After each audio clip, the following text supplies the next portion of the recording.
ये आकाशवाणी है। प्रस्तुत है हमारा विशेष कार्यक्रम संदेश टू सोल्जर्स। तुम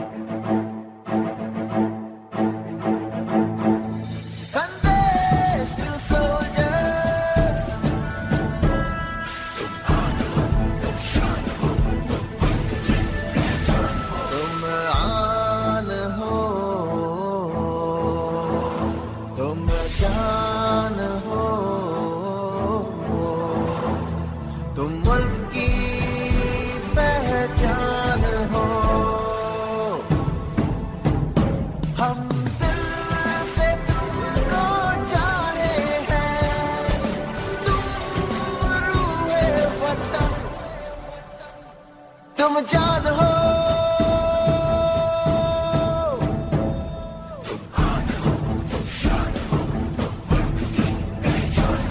संदेश टू सोल्जर। नमस्कार, संदेश टू सोल्जर कार्यक्रम में मैं आप सभी का स्वागत करती हूं। आज इस कार्यक्रम में हमारे साथ हैं एयर कॉमोडोर सुरेंद्र सिंह त्यागी और आज सर से बात करते हुए हम अपने नभ को, अपनी नभ शक्ति को थोड़ा सा और पहचानेंगे और ये जानेंगे कि किन मजबूत हाथों में हमारा जो वायु क्षेत्र है वो सुरक्षित है और ये रक्षा पंक्ति जो है किस तरह से काम करती है। और साथ ही हमारे जो अधिकारी जिन्हें हम अनेक अवसरों पर देखते हैं बहुत ही अट्रैक्टिव से यूनिफॉर्म में सजे धजे और बहुत सारे प्रोटोकॉल्स का पालन करते हुए जब हम देखते हैं तो हमें ये पता चलेगा आज की बातचीत से कि इसके पीछे जो है वो कितनी मेहनत होती है, कितना संघर्ष होता है, किस तरह के त्याग जो हैं वो रोज आप अपने दिनचर्या में करते जाते हैं और जीवन का कौन सा हिस्सा है जो आपके दिल के ज्यादा करीब है। ये सब हम जानेंगे बातचीत के माध्यम से। तो सबसे पहले हम अपने स्टूडियो में स्वागत कर रहे हैं एयर कॉमोडोर सुरेंद्र सिंह त्यागी का। सर, आपका बहुत बहुत स्वागत हमारे स्टूडियो में। धन्यवाद, थैंक यू वेरी मच। मुझे यहाँ बुला के बातचीत करने का अवसर देने के लिए बहुत बहुत धन्यवाद एक बार फिर से। सर, जब हम बात करते हैं अपनी वायु शक्ति की, अपनी वायु सेना की, तब बहुत सारी उत्सुकता मन में होती है क्योंकि हम उस काम को समझना चाहते हैं। हम ये जानना चाहते हैं कि किस तरह से डिसीजंस लिए जाते हैं, किस तरह से लोग आपस में कोऑर्डिनेट करके बहुत बड़े बड़े अभियान जो है उन्हें पूरा करते हैं। ये सब तो हम आपसे जानेंगे ही। शुरुआत उन छोटी छोटी बातों से करते हैं जो हम सबके जीवन का हिस्सा होती है। ये बताएं कि भारत में किस हिस्से में आपका जन्म हुआ और जो आरंभिक शिक्षा थी, पढ़ाई थी, वो सब कैसी थी? हमारा गांव जो है एक जगह है खतौली, मेरठ और मुजफ्फरनगर के बीच में। वहाँ से करीब 2 मील की दूरी पे है। गांव का नाम है नावला और मेरे दादाजी जमींदार थे और मेरे पिताजी आर्मी में थे, वो ब्रिटिश टाइम में। तो मैं अक्सर उनके साथ रहता था। तो हमारी पढ़ाई जो है वो कभी इस जगह कभी उस जगह, उनकी पोस्टिंग के साथ साथ कई जगह होती रही। जब बाद में कॉलेज में मैं आया तो फिर मेरठ में पिताजी ने घर बना के कहा भाई अब तुम यहाँ रहो, पढ़ो कॉलेज में। तो मेरा ग्रेजुएशन के लिए वो आफ्टर माय 10th, तो उसके बाद में मैं फिर मेरठ में मेरी कॉलेज वहाँ पे की, मैंने पढ़ाई कॉलेज की बीएससी। और उसके अलावा तो फिर हम लोग इधर उधर घूमते रहते थे। छुटपन में वही गांव में पैदा हुए थे। बाबा जी का था कि वो घोड़े पे बैठ के निकलते थे खेत पे। हम लोग दौड़ते हुए जाया करते थे ट्यूबवेल पे, वहीं पे जाके सब नहाते धोते थे। वहाँ पे उन्होंने एक छोटा सा अखाड़ा सा कर दिया था, उसमें हम जितने भाई थे कुश्तीबाजी। और वो स्टेमिना ऐसा बना कि समझ लिए कि मैं 4-5 साल की उम्र से वो शुरू किया था। और अगर मुझे, अब मैं 83 का हो रहा हूँ, आज भी मुझे अगर कहें कि भाई आज तो रेलों की स्ट्राइक है, बसों की स्ट्राइक है और वहाँ जाना है 20 किलोमीटर है, तो मैं कहूँगा कोई बात नहीं, दौड़ के चलते हैं। तो ये उस गांव में रहने का फायदा मिला है, जिंदगी भर ये साथ में रहा है जी। तो छुटपन में तो बाबा जी जो करते थे, पिताजी जो करते थे, उन सबका आनंद उठाया जा रहा था। वो कौन सा पल था जब आपने खुद ये सोचा कि अब मुझे जीवन में आगे क्या करना है और किस क्षेत्र में मुझे जाना है? कहते हैं ना, भगवान जी ने सबकी जन्म पत्री ऊपर से लिख के भेजी है। आजकल जो हमें पंडित जी बताते हैं वो तो पता नहीं, कह नहीं सकता, पर भगवान जी वाली जरूर सच होती है। वैसे क्योंकि मैं आर्मी कैडेट था, पिताजी आर्मी में थे, तो मैंने एयरफोर्स का ना देखा था कोई स्टेशन, ना मुझे जहाज देखे थे, पर आर्मी का मुझे काफी वो था। तो मैं एनसीसी में एक विंग उन्होंने बनाया था 1959 में, उसे ऑफिसर्स ट्रेनिंग यूनिट कहते, जो आप सिलेक्शन बोर्ड में सिलेक्ट होने के बाद में करते थे। तो जैसे एनडीए में करते थे, ऐसे ये कॉलेज में 3 साल आप उस ट्रेनिंग को करते थे। B, C and D certificate एक एडिशनल सर्टिफिकेट होता था। उसके बाद फिर इंटरव्यू करके आप सीधे आईएम में जाते थे 1 साल के लिए, जैसे एनडीए वाले आते थे। तो मैं वो कर रहा था। फिर मैंने दिल्ली नहीं देखी थी, मैंने सोचा, मैंने फॉर्म भर दिया एयरफोर्स के फ्लाइंग कॉलेज का। मैं कहा चलो दिल्ली में सेंटर है, घूमने का मौका मिलेगा। तो घूमने दिल्ली आए, 2 दिन एग्जाम दे के चले गए। किस्मत थी, भगवान जी ने लिखा था, इसलिए उसमें भी पास हो गया। उसका इंटरव्यू आया मैसूर में जाके, वो उसमें सिलेक्शन हो गया। अब मैं बैठा था कि आर्मी की कॉल पहले आएगी तो वहां चला जाऊंगा, एयरफोर्स की आएगी तो उसमें चला जाऊंगा। एयरफोर्स की कॉल वहां से 15 दिन पहले आ गई, तो मैं एयरफोर्स एकेडमी ज्वाइन कर ली 1963 में। और उसके बाद में ट्रेनिंग पूरी करके 1965 में मुझे एयरफोर्स में कमीशन मिला फाइटर पायलट के तरीके से। तो ये मेरा था। इसमें कभी ये प्लान करें या सोचें था नहीं, क्योंकि हमारे टाइम में डॉक्टर बन गए, इंजीनियर बन गए। और ज्यादातर मेरठ वाले, जो हम तो उस एरिया के थे, मेरठ में इतने सेंटर थे, 7 रेजिमेंटल सेंटर थे। तो मेरठ वाले तो सब, हर लड़का यही चाहता था फौज में जाऊं। तो इसलिए दिमाग में इसके अलावा कुछ आया नहीं। पर भगवान ने तो पहले लिख के भेजा था भी एयरफोर्स ज्वाइन करनी है, तो एयरफोर्स में आ गए। तो 16 मई 1965 को कमीशन किया आपने। उससे पहले का जीवन और उसके बाद वाला जीवन, दोनों ने सुरेंद्र जी में क्या बदलाव किया? एक्चुअली मेरे में बदलाव तो मैं कहूँगा कुछ नहीं हुआ, क्योंकि जैसे मैंने कहा कि मैं एक गांव की जो बेसिक कल्चर है वो इतनी ज्यादा भरी हुई थी कि वो उससे ज्यादा कोई कहे कि मैं इसको और सुधार दूंगा चरित्र को, वो शायद पॉसिबल नहीं। कि गांव वाले सीधे होते हैं, मिलनसार होते हैं, सपोर्टिव होते हैं, केयरिंग होते हैं, शेयरिंग होती है। एक रोटी होगी 4 मिलके खा लेंगे, तो उसके ऊपर आप क्या करेंगे। जैसे एयरफोर्स में आ जाते हैं तो ये है कि आपकी पर्सनालिटी थोड़ी बदल जाती है, आपका एटीट्यूड बदल जाता है। जब मैं एयरफोर्स स्टेशन नलिया कमांड कर रहा था कि ये गाँव के बैकग्राउंड की वजह से कैसे मैंने अपने आप दिस वाले के मैं पुट ऑन नहीं था कि मैं दिखावे के लिए कर रहा हूँ, कि कैसे दिल से आप बिहेव करते हो सारे सराउंडिंग विलेजेस के लिए। जैसे उस समय वहाँ पे कच्छ में जो था पानी का बहुत अभाव रहता था, तो it was known as desert and वो 4 साल 5 साल तक पानी नहीं आता था, कभी थोड़ा सा गिर गया तो सारे गांव खंडर हुए पड़े थे, कुछ था नहीं। तो मेरी पोस्टिंग भी तो मुझे देख के बड़ा अजीब लगता था। पर मैंने एक दिन फ्लाई कर रहा था हेलीकॉप्टर में, तो देखा कुछ टैंक पड़े थे हमारे जहाज के, जो जहाजों के लिए फिट नहीं थे। मैंने अपने सीनियर इंजीनियरिंग ऑफिसर का भी सब उठा के लाओ, इनको फ्लैश करो, वो तो मटेरियल बहुत बढ़िया होता है, अंदर से साफ ही थे, पर वो बिल्कुल सफाई उनकी कराई प्रेशर से, और टोंटी लगा के 9 मिले 9 गांव में रखती है। रोज सुबह 1000 लीटर जो है टैंकर जाता था हमारा, सुबह भरता था, 1000 शाम को भरता था। उसका ऐसा रहा, ये 92 जनवरी की बात है, आज तक उनके 2nd जनरेशन आ गए हैं। जब वो मुझे मिलते हैं तो मेरे पैर छूते हैं, मेरे से 1.5 फुट लंबे हो गए हैं, पर वो कहते हैं सर आपका जो आपने अवार्ड दिया था रखा है, पर आप तो हमारे गांव के ही हो। तो वहाँ हर गांव का वासी हो गया था। तो ये चीजें जो हैं, जो चरित्र में आ जाती हैं, मतलब कोई बाहर वाली चीज नहीं दे सकते, वो आपको आपका एनवायरनमेंट देता है। और ये हम लकी हैं जो भारतीय हैं, और हमारे गाँव की इतनी स्ट्रेंथ है कल्चरली, वो जो आपको भर देते हैं आप में, वो चरित्र कभी बदलता नहीं है। अब ये बताइए कि जब आपने फ्लाई करना शुरू किया तो वो शुरुआत के क्या एक्सपीरियंस थे? कोई रोचक किस्सा उस वक्त का याद आता है? कभी ऐसा होता है जब हम नई चीजें सीखते हैं तो हमें डांट भी पड़ती है, तो वो सब हम जानना चाहेंगे। वो तो जरूर, क्योंकि ऐसा था कि जैसे मैं पहले खिलाड़ी था, रेगुलर अच्छा स्पोर्ट्समैन था, आगरा यूनिवर्सिटी खेली, यूपी खेला, हॉकी में, फुटबॉल में, एथलेटिक्स में। तो इस वजह से मेरा जो खेल का तो रहता ही था, तो स्पोर्टिंग स्पिरिट बहुत ही ऊंची होती थी, और वो अब तक रही। अभी तक भी मेरे को कैंसर वगैरह नहीं हुआ था, तो खेलते रहता था। अब फिर से शुरू करने वाला हूँ जल्दी। तो क्या होता था कि जब हम एयरफोर्स में ज्वाइन हुए तो फ्लाइंग एक ऐसी चीज थी जिसका हमें कुछ पता ही नहीं था। तो मुझे यही याद है, एक छोटा सा किस्सा बता दूं। जब पहली सॉटी सोलो मैंने की 1 नवंबर 1963 में की, तो जब वो मैं करके आया तो हम लोग तो सीख ही रहे थे, उल्टा पुल्टा करते थे रोज। हमारे इंस्ट्रक्टर कभी मारते थे, मतलब मार पिटाई करते थे, मतलब ऐसे ही लगता है जैसे गाँव में घूम रहे हैं। चाचा ताऊ ने देख लिया, रहा क्या कर रहा है ना, और कह दी दो, तो वही इंस्ट्रक्टर किया करते थे।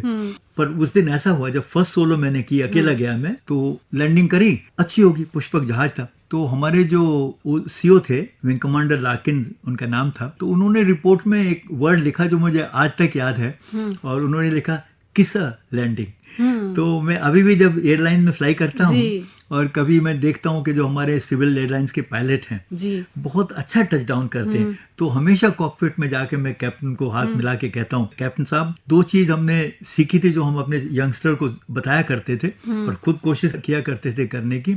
एक थी किसर लैंडिंग, जी। सो टुडे वाज किसर, या पापड़ ना तोड़, अगर रनवे पे पापड़ रख गया तो वो भी ना टूटे, जहाज ऐसी का ऐसा लैंडिंग। टच डाउन जी, इतना स्मूथ हो। जी, ये किसर लैंडिंग तो मुझे भी याद रहेगा। जी सर, अब इसी मोड पर आप ये बताएं, अगर कोई गाना आपको किसर लैंडिंग को डेडिकेट करना हो तो कौन सा गाना माय आपको? गॉड, वो गाने तभी गाने का शौक हुआ करता था, याद रहते थे जब यंग डेज में प्यार में दिल टूटा करता था। जी। अब एक्चुअली हम ये किस्सा भी जानना चाहेंगे। नहीं, अब जी। क्या है कि life is so good. Actually मेरे को ऐसा दिमाग में कोई गाना एकदम से आ जाए जी। नहीं है, पर अब हमें किशोर कुमार के बड़े होते अमर प्रेम के 1-2 गाने थे, जी। मेरे को शायद उनकी वो लाइनें ना याद हों, जी। पर वो बहुत खूबसूरत गाने होते थे जो राजेश खन्ना जी ने गाए हैं। जी। बड़े अच्छे गाने थे वो। आप सुन रहे हैं कार्यक्रम संदेश टू सोल्जर और आज इस कार्यक्रम में हमारे साथ हैं एयर कॉमोडोर सुरेंद्र सिंह त्यागी और बातचीत चल रही है सर के पूरे करियर के बारे में और बहुत सारे रोचक किस्से आपके लिए आज हम साझा कर रहे हैं। सर से हम ये सब चीजें पूछ रहे हैं खास तौर पर अपने लिसनर्स के लिए। अभी सर बातचीत में जिक्र चला कि जिन दिनों दिल टूटा करता था, ये बताएं कि जो आसमान में और सॉटीज कर रहे हैं, मैं अपने लिसनर्स के लिए बता दूं कि अकेले जब हम उड़ान भरते हैं उसको सॉटीज कहते हैं, राइट? जी, जी। तो इतना हौसला जब होता है, इतने आकर्षक उस वक्त लगते हैं और पूरी मशीनरी को हैंडल करना, वो जज्बा सब, तो ऐसे लोगों का भी दिल टूटता है। हमारा दिल क्या है कि वो जब हम लोग कहते हैं दिल टूटना, ऐसे नहीं जैसे सैगल गाना गाया करते थे वैसा दिल नहीं टूटता था। हमारा दिल ये होता था कि अपनी मजबूरी पे निराशा होती थी कि मैंने इसको परफेक्ट क्यों नहीं किया, तो इस चीज पे हमारा दिल टूटता था। तो मैं दिल टूटने से मेरा मतलब ये था कि भाई ये जैसे मैंने कहा पापड़ तोड़ लैंडिंग नहीं करी तो आपका दिल टूटेगा। हाँ। या कोई चीज में करने मैंने रॉकेट फायर करा और वो पिन पे जाके नहीं लगा जो डायरेक्ट हिट, तो फिर मेरा दिल टूटता है। वो निराशा का भाव, वो निराशा का भाव जी। जो है। एक चीज सब बहुत रोचक आपके साथ जुड़ती है, जब हम मिग 21 की बात करते हैं तो हम बहुत फक्र करते हैं मिग 21 पर, और हमने रूस से लिया और आप इस तरह के ऑफिसर हैं कि रशियन से ज्यादा आपने इसको उड़ाया है। तो ये बताएं कि जब कभी इंटरेक्शन होता है रशियंस के साथ में, किस तरह की बातचीत होती है, और मिग 21 को लेकर मैं चाहूंगी कि आप अपनी यादें हमारे साथ ताजा करें। देखिए, मिग 21 का तो ऐसा है कि मेरा जीवन का जो सबसे, अब क्योंकि शादी हो जाने के बाद में आपकी रिस्पॉन्सिबिलिटी थोड़ी स्प्लिट हो जाती है जी। पर भगवान की कृपा से मेरी जो धर्मपत्नी है वो भी एयरफोर्स ऑफिसर की डॉटर हैं जी। उनके father air commodore VRC VM, very decorated soldier, मेरे सीओ थे 2 स्क्वाड्रन में। तो उनसे मेरी जो इनिशियल सीख सब हुई, पहले हंटर में उनसे सीखा ऑपरेशनल फ्लाइंग, और उसके बाद में मिग 21 पे जब मेरी पहली पोस्टिंग ऑपरेशनल हुई तो भी वो मेरे सीओ थे उनके स्क्वाड्रन। तो वहाँ पे मैंने मिग 21 में जो हाथ पकड़ के मेरे को चलना सिखाया वो भी उसी के जिम्मेदार हैं एयर कमोडोर वे। मैं बहुत उस चीज़ का उनका हमेशा शुक्रगुजार रहूँगा। और वहाँ से जब सीख शुरू हुई तो मिग 21 मेरे जीवन का एक हिस्सा बन गया। तो मेरी धर्मपत्नी को भी ये पता लग गया कि भाई ऐसा है, अधिकार तो मेरा ज़्यादा है पर इसका जो झुकाव थोड़ा उधर ज़्यादा रहेगा, तो इसके लिए वो ज़्यादा मेरे को किलसना नहीं चाहिए और एक्सेप्ट कर लेना चाहिए। तो उन्होंने इस चीज़ को मान लिया। उन्होंने कहा कि शौक तो है पर कोई बात नहीं, अच्छी है। अच्छी है जी। और मैं आपके शब्द यहाँ पर दोहराना चाहूंगी, I miss you always, remember you always till my last breath। और ये सुरेंद्र सिंह त्यागी जी ने, एयर कॉमोडोर साहब ने, किसी व्यक्ति के लिए नहीं बल्कि मिग 21 के लिए बोला है। बिल्कुल। अब देखिए, आपने ये बता रही हैं तो मेरे रोंगटे खड़े हो रहे हैं क्योंकि ये मिग 21 के साथ 28.5 साल मैंने जीवन के बिताए हैं। इसलिए नहीं कि मिग 21 की वजह से हमारी भारतीय वायुसेना के करीब 90% पायलट उसके थ्रू ट्रेन हुए हैं जी।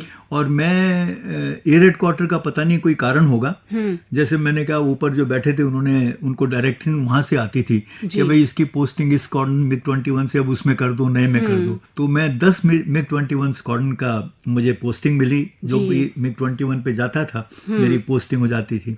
तो क्या होता था, नए जहाज होते थे, नए पायलट आते थे जी। तो उन्हें ट्रेन करने के लिए अगर है, और हमारी सारी फ्लाइंग जो है वो इंडिविजुअल नहीं होती, वो हर फॉर्मेशन में होती है, जिसमें हम लोग अटैक करने जाते हैं या डिफेंस के लिए जाते हैं। कोई भी जो सारे रोल हमारे वो 2 जहाज 4 जहाज की फॉर्मेशन में होते हैं जी। तो इसकी वजह से आपको जो यंग होते हैं उनको सिखा के उस लेवल पे लाना होता है कि आप उन पे ट्रस्ट कर सकें कि if he goes with me we can go and get better off the enemy.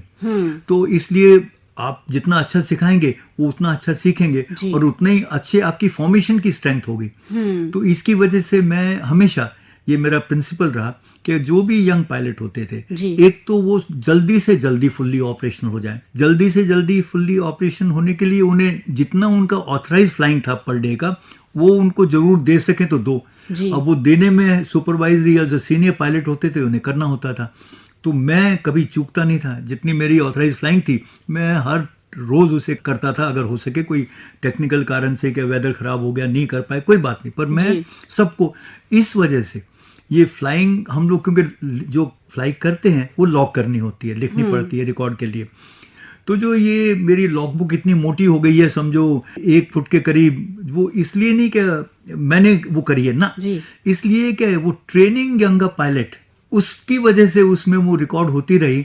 और मेरे को जो प्राउड अपने पे है, इसलिए नहीं कि इतनी फ्लाइंग करी जो रशियन से ज्यादा है या इससे ज्यादा है उससे ज्यादा है, वो ये है कि मैंने शायद अपने जीवन में इंक्लूडिंग इराकी पायलट्स जो हैं सबसे ज्यादा पायलट्स फुल्ली ऑपरेशनल ट्रेन किए होंगे then any other person can claim. So वो उस चीज का मुझे गर्व है। और ये जो है, जैसे आपने कहा MiG-21 का ऐसा था कि ये जहाज क्या है कि ये सिर्फ पायलट का जहाज है।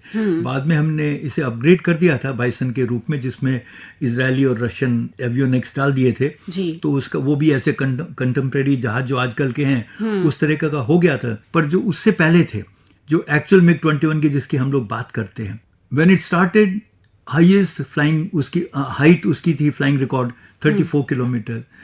यूरी गैगरिन ने उसको एयर टेस्टिंग की थी। उसकी स्पीड Mach 2 साउंड की स्पीड से 2 गुना से ज्यादा थी। तो वो बहुत ही तगड़ा जहाज था। भारतीय वायुसेना में जब ये आया तो सिर्फ मिसाइल लेके वो ऊपर चढ़ता था, अटैक करा, वापस आ गए। हमने हिंदुस्तान में तो हमारा तो ये कि भाई जो चीज मिल जाए उसको मतलब ये जैसे हम लोग बातचीत कर रहे थे और ये बात हुई कि भाई हम तो हर चीज का जूस निकाल लेते हैं, वो बाल की खाल निकालने वालों में से हैं। तो इसमें भी ऐड करते करते फिर हमने उसे ग्राउंड अटैक में कन्वर्ट कर दिया। और एयरफोर्स की ग्रोथ डायरेक्टली रिलेटेड है MiG-21 से, जो 63 में आया। 66 के बाद में उसके स्क्वाड्रन बनने शुरू हो गए और बढ़ते बढ़ते एक समय 30 फ्लाइंग यूनिट्स MiG-21 पे थी। तो पूरी की 60 to 70% air force was on MiG-21 पे थी वो उस समय। तो आप ये सोचिए कि इसको हमने अपग्रेड करते हुए, मतलब जो strategies, flying technique, flying requirement, parameters create करे, वो सब एक दूसरे को ट्रेन करे। और इस ट्रेनिंग का मकसद, इससे क्या रिजल्ट निकला कि ये जो भारतीय वायुसेना थी वो सेकेंड वर्ल्ड वॉर में जैसे होता था उस कॉन्सेप्ट को भूल के प्रोफेशनल एयरफोर्स बनती चली गई, बढ़ती चली गई। और हम लोग 4th एयरफोर्स वर्ल्ड के बने नंबर से, बट परफॉर्मेंस वाइज अगर हमारी लड़ाई किसी भी एयरफोर्स से हो जाती तो हम लोग जो है नंबर 1 ही आते और नंबर 1 ही रहेंगे। लगातार अपने पर काम करते रहे, अपने पे काम करते और आप भले ही सर क्रेडिट जो है वो यंग ऑफिसर्स को देते हैं कि उनको ट्रेन किया, तो बहुत खुशी हुई। लेकिन हम जानते हैं कि बहुत सारी उपलब्धियां आपके साथ जुड़ती हैं। 6316 घंटे जो हैं वो सॉटीज हैं ये, और 4345 आपके फ्लाइंग आवर्स हैं। 4003 और 45 मिनट्स 4003-45 मिनट्स आपके फ्लाइंग आवर्स हैं। और 6316 सॉटीज है, मिशन जिसे कहते हैं।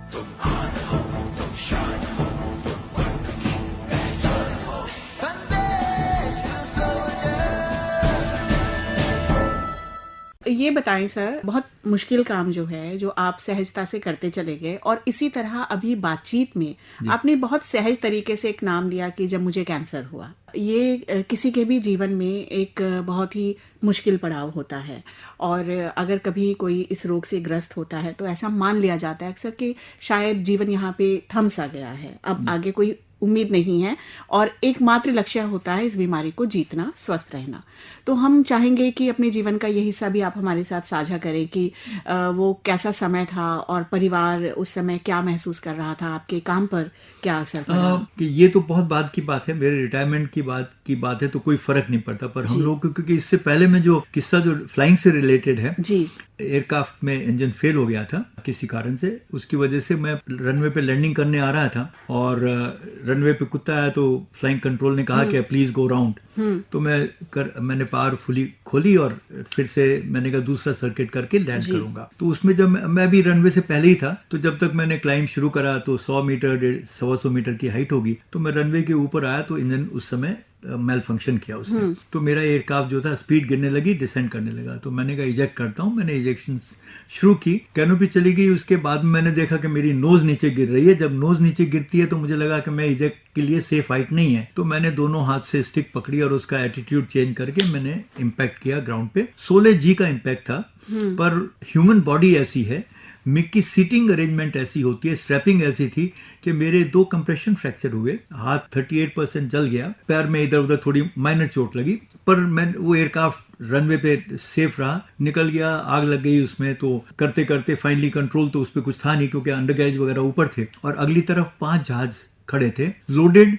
हम लोग की इंटरस्क्वाड्रन गनरी मीट चल रही थी, तो उसमें तो वो इंतजार कर रहे थे कि मैं क्लियर करूं रनवे तो वो वापस जाके टेक ऑफ करें। मैंने कहा अगर आज इसमें चले गए तो क्या हो जाएगा, यू कुडंट इमेजिन कि 5 जहाज बॉम्ब की तरह फटेंगे। इतने पायलट और नियरली 40 टेक्नीशियंस वो खड़े थे। तो पर वो ट्यूसडे का दिन था, उन दोनों में हनुमान जी की व्रत रखा करता था। तो सोचिए किस तरीके से हिंदुस्तानी पायलट का दिमाग चलता है। तो जब मैं कोशिश कर रहा था, मैंने पूरा राइट रडर लगाया हुआ था, पर वो इतनी छोटी सरफेस है उसका इफेक्ट नहीं होता कि स्पीड नहीं थी। तो मैंने कहा पर आज ट्यूसडे है, आज कुछ नहीं होगा। आप मानेंगे नहीं, मैंने ये सोचा और जहाज राइट टर्न हुआ, रनवे के बाहर बिल्कुल मतलब रनवे के एज पे जाके रुका, इन जहाजों से opposite, and it caught fire and मतलब minor explosion and caught fire. मैं कूद के वहां से दौड़ा और इतनी मैंने तेजी से दौड़ा कि अगर हुसैन बोल्ट होता मेरे साथ दौड़ रहा तो उसको मैं कम से कम 10 मीटर से उस दिन हरा देता। सबसे बड़ी चीज थी ये जब हुआ, उन्होंने कहा भाई ये है अब तो तुम्हारी मेडिकल कैटेगरी डाउन हो गई। चौथे महीने मैं फिट होके आ गया, और उसके बाद मैंने जो है जितनी फ्लाइंग पहले की थी उससे 1.5 गुना फ्लाइंग करी। ये कोई कहता है कि भाई आपको डर लगे, मैंने डर किस बात का, भाई पायलट डरते नहीं है, उनका डर शब्द उनके दिमाग में नहीं होता है। कहते हैं डर तो हर को लगता है, मैं क्या हम पे टाइम ही नहीं होता डरने का। कॉकपिट में मिग में ये था कि सारा काम आपको खुद करना पड़ता है।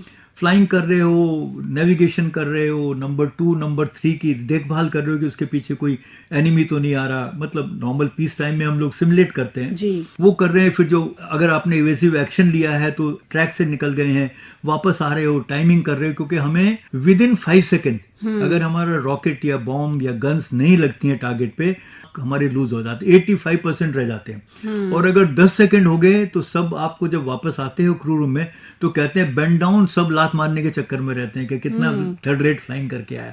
तो सोच लीजिए क्या डिमांड है। इस डिमांड को पूरा करने के लिए हम जब कैनोपी बंद करते हैं और कॉकपिट में बैठ के निकल जाते हैं मिशन के लिए, तो हम लोग ऐसे हैं जैसे हमने समाधि लगा ली हो आंख बंद करके, और वो हमारा एक ही अंदर आके सिर्फ मिशन कैसे अचीव करना है, और उसको अचीव करने के लिए तो ये मेडिटेशन हमारा रोज होता है।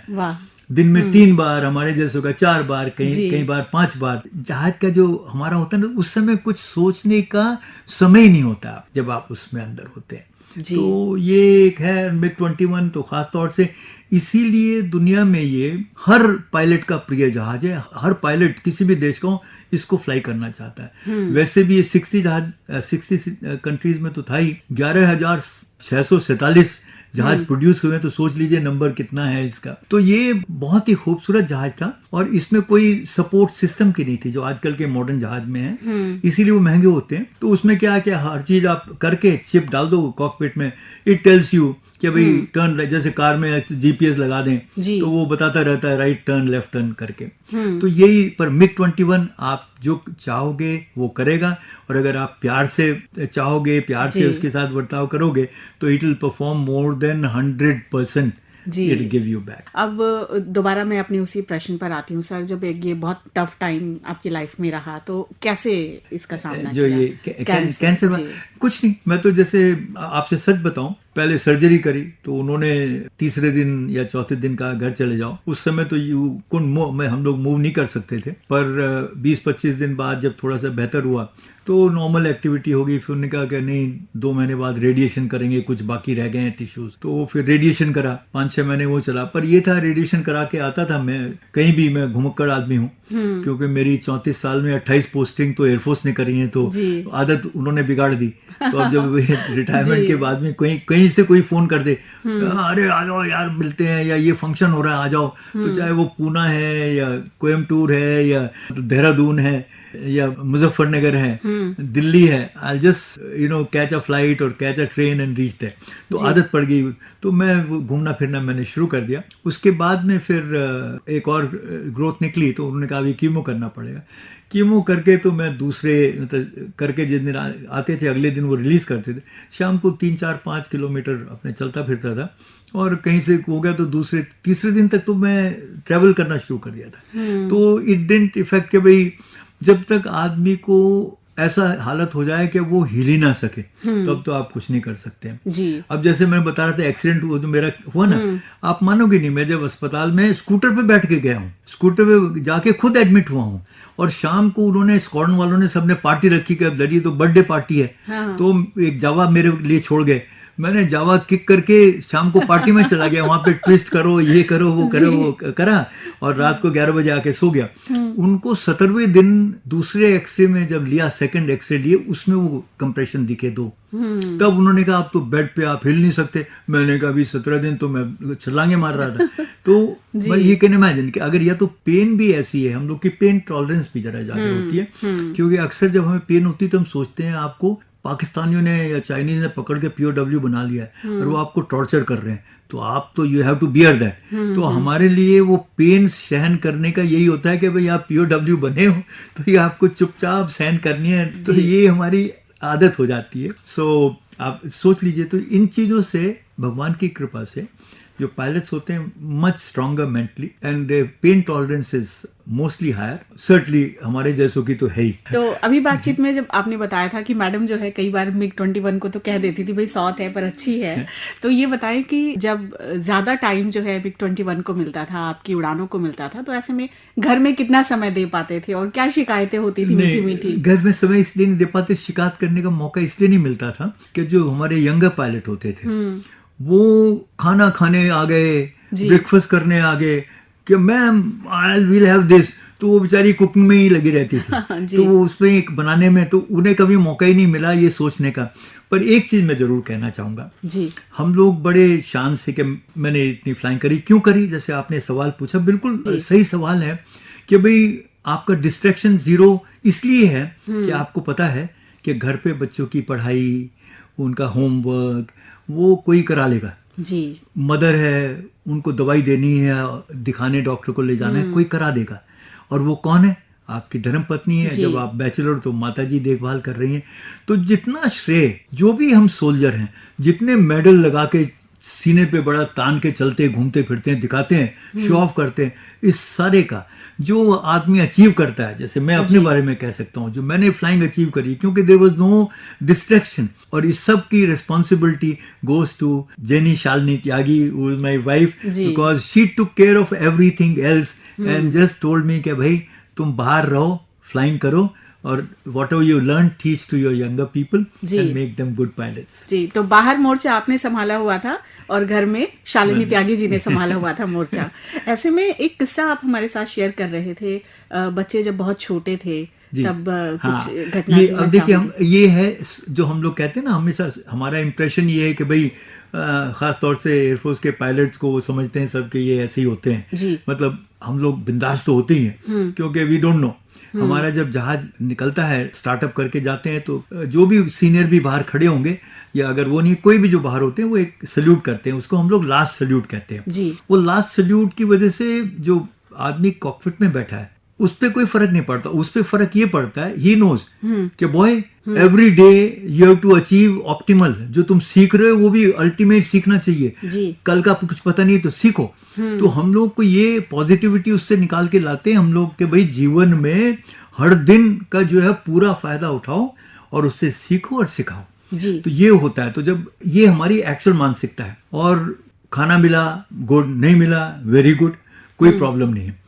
तो जब मेरी पूना पोस्टिंग हुई, बिज नया जो मॉडल आया था, आए थे हम लोग रशिया ट्रेनिंग करके वापस आए थे, तो पूना में पोस्टिंग हुई। तो करीब काफ़ी थे, क्योंकि यंग जिनकी ट्रेनिंग होनी थी 12-14 वो थे, और 6 हम लोग जो टीम में गए थे, तो इट वाज लार्ज नंबर। वहाँ जगह नहीं थी। उन्होंने हमें सेकेंड वर्ल्ड वॉर की बिलेट बैरक्स थी जो अबंडन हो गई थी। मतलब जो एमईएस जो मेंटेन करता है, उनको उन्होंने कहा कि भाई, उन्होंने कहा अब तो हम कर नहीं सकते, हमारे चार्ज पे नहीं है। जी। तो वो ऐसी खाली पड़ी थी। कुछ थी जो थी, उनमें 5 फैमिली चली गई 2-2 रूम में।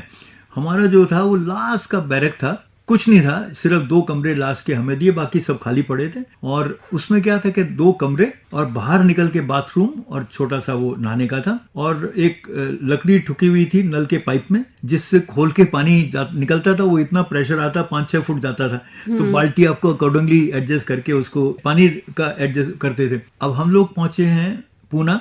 अलॉटमेंट ये है, उन्होंने कहा भाई ये आपका घर है। करीब 7 बजे करीब हम लोग पहुंचे। तो मेरा छोटा बेटा था, वो 1.5 महीने का था, बड़ा 2.25 साल का था। तो जब वहां गए तो दरवाजे खुले तो देखा कुछ नहीं है। एक बल्ब उस पे होल्डर पे लटका हुआ था 40 वॉट का, और चेयर नहीं थी। 2 कमरे खुले, और खिड़कियां ऐसी थी बड़ी बड़ी पुरानी, वो बड़े कांच वाली, आज वो स्क्वायर वाले कांच के बने होते हैं, जिसमें खोलो तो पीछे, और पीछे पूरा जंगल, कोई 1-1.5 किलोमीटर तक कुछ नहीं वहां पे। तभी मैसेज आई कि you have to go to Nashik in the morning for air testing. New aircraft आ गए हमारे, उनको एयर टेस्ट करके हम फिर स्क्वाड में लाएंगे। जी। तो दूसरों ने कहा कि सर हम लोग चले, कोई एक और, because we were 5 who had gone there. उसने कहा एक और, नहीं, his turn, he has to go. तो उन्होंने मैसेज में, कोई बात नहीं। अब सोचिए, ये नहीं कि भाई किसी को कह रहे हैं कि अरे कैसे, क्यों भेज रहे हैं, क्यों नहीं भेज, कुछ नहीं। अपना एक वो हमारा ब्लू बैग होता था, हेलमेट रखी उसमें, एक दूसरे बैग में एक ओवरऑल डाला, और एक पैंट शर्ट पहनी, और एक कुर्ता पजामा उसमें डाल के सुबह 5 बजे बस पकड़ के निकल गए। वो जो साथ में और साथी थे, उन्होंने कहा don't worry, will take care sir, आप यू जस्ट कैरी ऑन। एक बार नहीं सोचा कि भाई क्या होगा, छोटा बच्चा है, उसका दूध का क्या होगा, उसे क्या होगा, सब जो। तो this is the camaraderie which we have. So मुझे कभी ये चिंता ही नहीं होती कि ये कैसे होगा, क्योंकि there are whole air force becomes a very large family. आप अकेले नहीं हैं, दुकेले नहीं हैं, ये पूरा एयरफोर्स ही आपकी फैमिली बन जाती है। तो चले गए। जब मैं 15 दिन बाद आया तो सब वो जो हमारे ट्रक भी आ गया था इतने, तो वो बक्से बना रखे थे सामान के, उनकी बेड बन गई, कुर्सियां बुर्सियां सब लग गई, वो सब बढ़िया करके इन्होंने रखा सब आके। तो ये जो मैं कहना चाह रहा था, क्योंकि हम लोग कंप्लेन नहीं करते हैं, हमेशा खुश रहते हैं। नहीं तो इस सिचुएशन में मैं सोचता हूँ, अगर बाहर किसी को करके दिखा लो आप, नहीं होगा। वो हमेशा 10 बार गाली तो देंगे ही देंगे। हम लोग सोचते भी नहीं है। 5 बजे की एसटी की बस पकड़ के मैं नासिक चला गया, वहाँ पे एयर टेस्ट करके हम लोग आ गए। और फैमिली मेंबर्स को भी पता है कि ये तो करेंगे ही, तो हमें मैनेज करना है, हम खुद करेंगे, तो खुद ही करेंगे। तो वो सब तो ये इनिशिएटिव जो लेना होता है, उसमें होल फैमिली गेट्स इन्वॉल्व। ये सबसे जो हमारी स्ट्रेंथ होती है सर्विसेज में, फौज में, एयरफोर्स का तो मैं सर्टनली कह सकता हूँ, is this that family never feel कि भाई डिपेंडेंट है किस चीज पे, नेवर, दे आर इंडिपेंडेंट।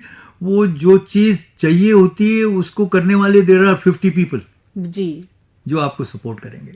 तो यहाँ इस मोड पर अपनी अर्धांगिनी के लिए अगर कोई गाना आपको डेडिकेट करना हो तो कौन सा गाना होगा? चश्मे बद्दूर। जी, आप सुन रहे हैं कार्यक्रम संदेश टू सोल्जर। बहुत प्यारा सा गाना अभी आपने सुना और बहुत ही मोटिवेटिंग बातें हमारी चल रही हैं। सर, अब हम ये जानना चाहेंगे कि जब आप कमीशन हुए थे तब एयरफोर्स जो थी वो आपने उसका स्वरूप देखा, अब जब हम देखते हैं कि बाकी देश जो हैं वो 6ठी पीढ़ी 7वीं पीढ़ी तक का प्रयास कर रहे हैं और हम अभी एयरक्राफ्ट 5वीं पीढ़ी पर हैं हम, तो कैसे आप तुलना करते हैं, क्या बदलाव आप देख रहे हैं?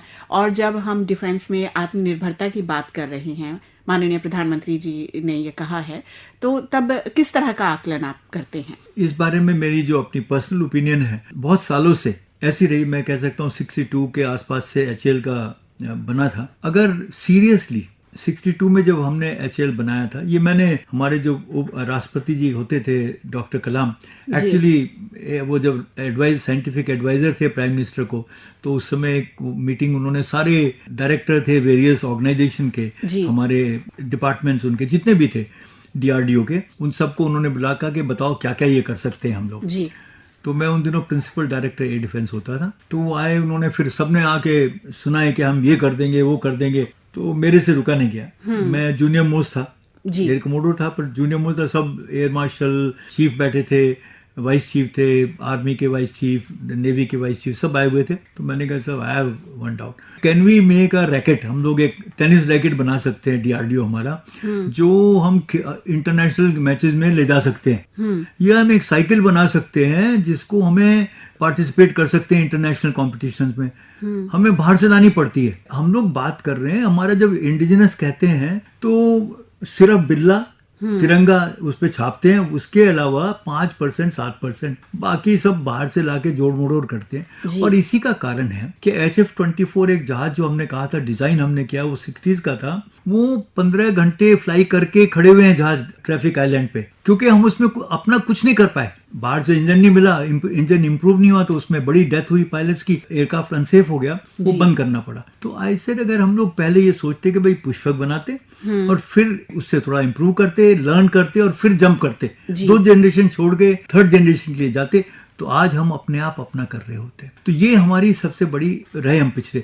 अब ये प्रेजेंट गवर्नमेंट जो आई है, इन्होंने आत्मनिर्भरता पे बहुत जोर डाला है और सिंसियरली डाला है, और इसकी वजह से अब हम खुद बनाना शुरू करें। अब हमारे इंडिजिनस कंपोनेंट भी करीब 60-70% के बीच में हो गए हैं। कोई भी कंट्री 100% नहीं करती है, बाहर से लाते हैं, क्योंकि वो उसके लिए मैन्युफैक्चरिंग करना कॉस्ट इफेक्टिव नहीं होता है हर चीज के लिए। पर द फैक्ट इज कि इतना परसेंटेज तो होना चाहिए कि जिसे हम जो है मैनेज कर सकें। तो ये जो है ये अब शुरू हो गया है, इसीलिए मुझे कोई चिंता नहीं है। एक तो ये कि भाई कहें कि हमारे जहाज जो है इस सीरीज के नंबर हमारे इतने ही रह गए हैं, 28 या 29 यूनिट हैं, 44 होनी चाहिए थी या 45 होनी चाहिए थी। एक्चुअली नहीं फर्क पड़ता, क्योंकि जो जहाज पहले हमारे होते थे, जैसे MiG-21 था, बस उसमें मान लिया वो 4 स्टेशन लेके जा सकता था, 2 बॉम्ब ले जा सकता, जो 1000 kg के होते थे। अब ये जो दूसरे जहाज हैं, ये इनकी कैपेसिटी ज्यादा होगी, तो एक जहाज is equal to 4 of those जहाज, वो मल्टीप्लाई हो गए। तो ये एक तो फर्क आपको एडवांटेज मिल गया। फिर सिस्टम इतने अच्छे आ गए हैं कि आजकल आप जो है जब जा रहे हैं बॉम्बिंग करने, वो आपने टारगेट आपका 100 किलोमीटर पहले से अगर लॉक ऑन हो गया, कंडीशन हो गई, आपने ट्रिगर दबा के रखा है, पर वो जाएगा जबकि पूरी कंडीशन मिल जाएंगी, तो वेस्ट नहीं होगा। पुराने जहाजों में अगर आपने ट्रिगर दबा दिया तो वो गिर गया, कहाँ गिर गया, फिर वो उल्टा पुल्टा हो सकता था, कंडीशन ठीक नहीं। तो भी इसमें वो जाएगा तभी जब वो एक्यूरेसी आ जाएगी। तो इसकी वजह से आई डोंट फील जहाज, और हमें स्क्वाड्रन चाहिए, पर हमें न्यू जनरेशन वाले सिस्टम वाले जहाज कुछ जरूर चाहिएंगे। फिर आपने देखा है ब्रह्मोस और इन मिसाइल का हो गया, तो वो भी अब वो कंट्रीब्यूट करें। पहले सब जहाज से करते थे, everything had to be mounted on the aircraft then fired. अभी भी है, रेंज बढ़ाने के लिए हम अभी भी यही करेंगे, करते हैं। पर फैक्ट ये है कि अभी ग्राउंड से भी लॉन्च कर सकते हैं, अगर रेंज आपकी विद इन रेंज है 200, 250, 300 किलोमीटर तक है। तो ये डेफिनेटली एडवांटेज होता जा रहा है। पर ये डिसएडवांटेज नहीं है कि भाई हम कोई भी एयरफोर्स आके हमें हावी हो जाएगी, नहीं हो पाएगी। भारतीय वायुसेना at this time also is potent, हमारी फौज है, और हम लोग जो है अच्छे से मुकाबला कर सकते हैं। और सबसे बड़ी बात यह है, भारतीय सोल्जर, चाहे वो एयरफोर्स का है, नेवी का है, आर्मी का है, उसकी मानसिकता वो देश से जुड़ी है। उसके लिए वो ऐसी चीज कर सकता है जो कोई सोच नहीं सकता। उनको ना आप किताब में लॉक कर सकते हैं, ना ये इंस्ट्रक्शन डाल के कह सकते हैं भाई ये करना है, आपको ये कहना है, ये अचीव करना है, वो कैसे करना है वो रास्ता निकाल के कर लेगा। जी। तो इसलिए हम हमेशा सेफ रहेंगे। आप सब खुराटे मारते रहिए, I can promise you air force will take care. जी, इसीलिए कहते हैं कि मंजिल उन्हीं को मिलती है जिनके सपनों में जान होती है।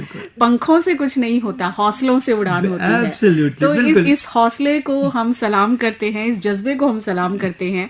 और हम तो कहते ही हैं कि हमारी सीमाओं के जो प्रहरी है, हमारा नभ जिनके हाथों में सुरक्षित है, हमारा थल, हमारा जल जो है, उनका कोई मुकाबला नहीं है। ये बताएं सर, जब आप ग्रुप कैप्टन थे, वायुसेना मेडल उस समय मिला, एक बड़ी उपलब्धि, तो क्या उस वक्त की फीलिंग्स थी और कैसे जो साथी थे वो सेलिब्रेशन मोड में थे? जी, हम लोग का क्या होता है, बड़े सिंपल लोग होते हैं जी, उन्हें सेलिब्रेशन करने के लिए बड़ी छोटी चीजें चाहिए होती हैं, पर आप और मुझे कुछ नहीं चाहिए। हम दुनिया भर के व्रत हैं, दुनिया भर के किसी चीज में भी मिठाई बनाएंगे, ये करेंगे और उसको सेलिब्रेट करेंगे। तो इसी तरीके से हम लोग का होता है। तो मैं जब मेरे 5000 घंटे हुए तो मैंने सबको बुलाया कि आ जाओ, आज बियर पियेंगे। तो whole squadron you called and we had beer.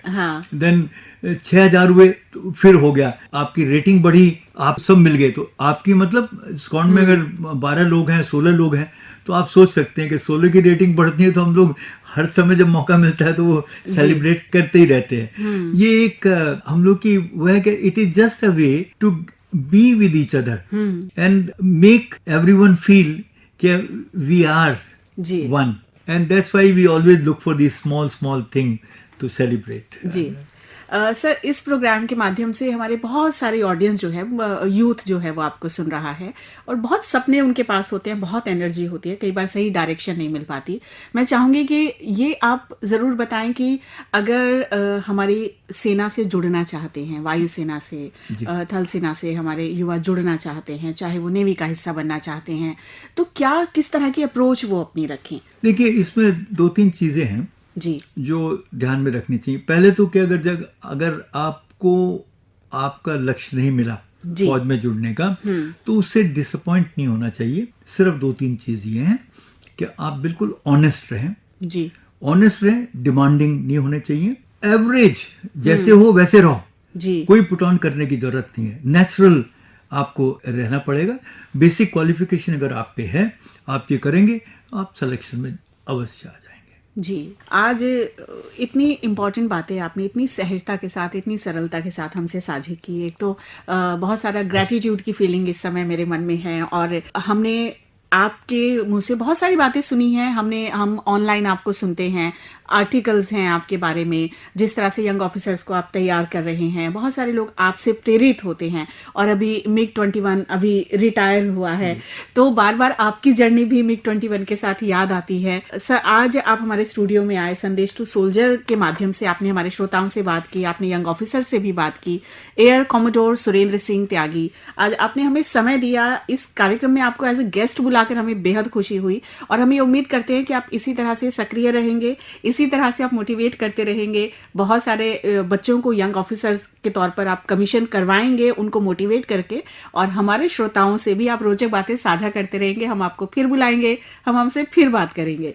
चलते चलते कोई एक गाना आपकी ओर से हमारी ऑडियंस के लिए। चलते चलते मेरे ये गीत याद रखना, कभी अलविदा ना कहना। और हमने साथ में बैठ के जो बातचीत की है, ये बहुत लोगों को मोटिवेट करेगी। बहुत रोचक किस्से, बहुत ही मोटिवेटिंग बातचीत ये, और साथ ही जो पूरी जर्नी है आपकी, वो अपने आप में इंस्पायर करती है। और हम यही चाहेंगे कि आप इसी तरह से आप स्वस्थ रहें, आप सक्रिय रहें। थैंक यू, बहुत बहुत धन्यवाद आप। तो आप सुन रहे थे कार्यक्रम संदेश टू सोल्जर। इसी के साथ ही कार्यक्रम के प्रोड्यूसर प्रभा कुमार के साथ में नीलम मलकानो को दीजिए अनुमति। नमस्कार। संदेश टू सोल्जर्स, तुम आन हो, तुम शान हो, हम दिल से तुमको चाहे हैं, तुम रूहे वतन, तुम जान हो। संदेश टू सोल्जर्स।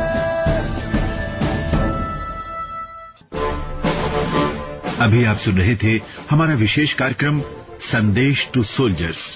ये कार्यक्रम आकाशवाणी के दिल्ली केंद्र से प्रसारित किया गया।